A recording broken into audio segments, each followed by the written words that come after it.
شروع اللہ کا نام لے کر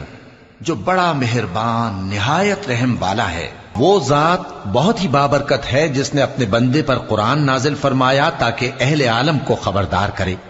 وہی کہ آسمانوں اور زمین کی بادشاہی اسی کی ہے، اور جس نے کسی کو بیٹا نہیں بنایا اور جس کا بادشاہی میں کوئی شریک نہیں، اور جس نے ہر چیز کو پیدا کیا پھر اس کا ایک اندازہ ٹھہرایا، اور لوگوں نے اس کے سوا اور معبود بنا لیے ہیں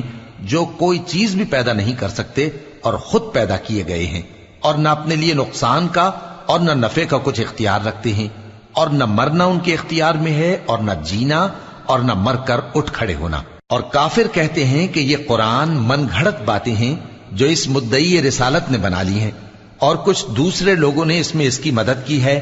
یہ لوگ ایسا کہنے سے ظلم اور جھوٹ پر اتر آئے ہیں، اور کہتے ہیں کہ یہ پہلے لوگوں کی کہانیاں ہیں جن کو اس نے جمع